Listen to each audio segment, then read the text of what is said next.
Welcome, beautiful listener. If you've ever felt like your heart lives in the space between words, in photographs without faces, and sentences that trail off but still mean everything, then you're in the right place. So go ahead and subscribe to this channel now so you can return whenever you long for something soft, something sacred, something that unfolds without needing to be rushed. Because tonight's story isn't about love that explodes. It's about the kind that lingers, the kind that begins quietly, somewhere between pages and light. Somewhere between pages and light, a gentle story about longing, difference, and the slow, intuitive blooming of something real. They hadn't met yet, not in the way the world defines meeting, not in a coffee shop or shared glances, not in accidental touches or intertwined footsteps on sidewalks. But they had met, somewhere quieter, somewhere between the glow of midnight screens and the hush of messages sent without punctuation, but full of feeling. Their first exchange had been simple. One had posted a photo, an image of sunlight slicing through a window, falling across a table where an open book rested. No caption, just a feeling. The other responded with a quote, "Some silences are softer than words." That was it. No hello, no introduction.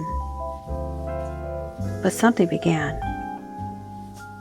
Over the weeks, they built something slow and strange and sacred.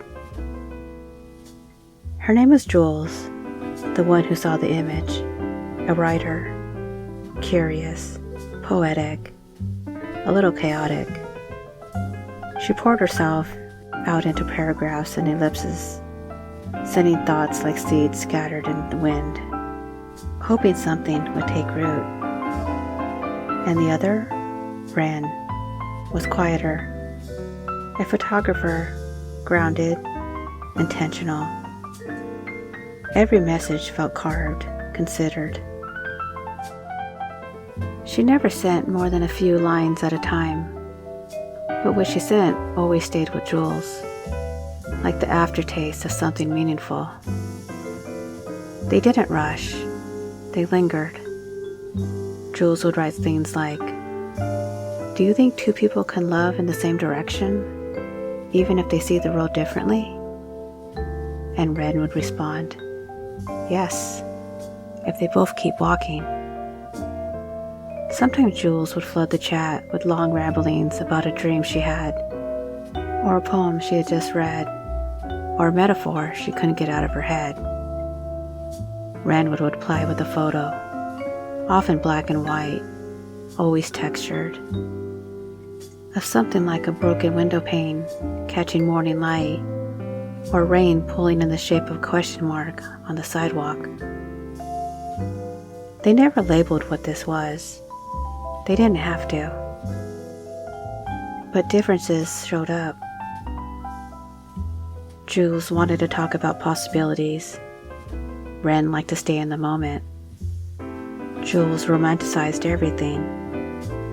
Ren documented reality, capturing beauty in the mundane. Jules would say, "I feel like a song that's never been finished."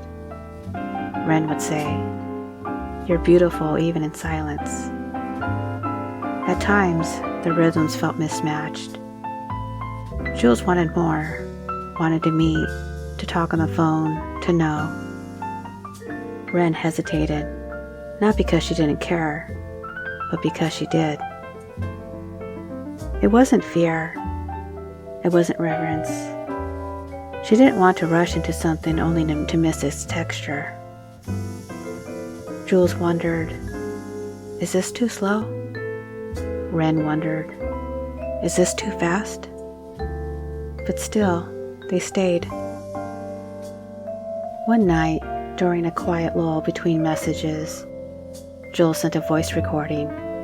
Her voice, soft but trembling, said, "I don't know what this is, but I think about you when I see falling leaves. I think about what kind of tea you drink on rainy days. I think about what your laugh sounds like when you're not guarding it. And I don't want to scare you. I just want to keep finding out who you are." Hours passed. Then a reply. A photo. Jules opened it. It was a self-portrait. Ren. In soft shadow, her face partially turned away, but the light caught in her eyes. Below the image was a single sentence. "I've never wanted to be known so slowly before." Something shifted. Not everything was solved, but something sacred had been said. They didn't meet the next day or the next week, but they talked and dreamed and wondered. They sent playlists with no explanations.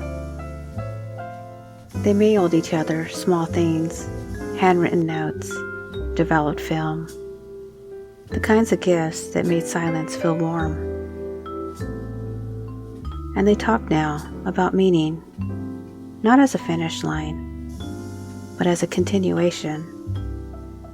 Jules said, "I want to know how you move through space." Ren said, "I want to see how your eyes change when you're talking about something you love." Jules imagined walking beside her, bumping shoulders, sharing headphones, watching her photographs puddle. Ren imagined sitting quietly in Jules' presence, her voice, her wild thoughts, the way she over-explained and then apologized for it. There were no grand declarations, only doorways, opening gently. Love didn't arrive all at once. It crept in, like golden light across old floorboards, like the space between two hands that haven't yet touched, but ache to. And neither knew where it would lead, only that something sacred had started, and they were willing to walk through the quiet to meet it, together. And maybe love doesn't need certainty to be real. Maybe it only needs two people willing to stay through the quiet, to honor the slow unfolding, to keep reaching gently, even when the distance still lingers. If this story stirred something in you, if you want to keep returning to the moments like this, where love moves at the pace of breath and beauty hides in the in-between, then be sure to subscribe now to this channel, where stories like this wait for you, whenever your heart needs to remember that even in the softest beginnings can become something sacred. Until next time, keep walking and let love find you slowly.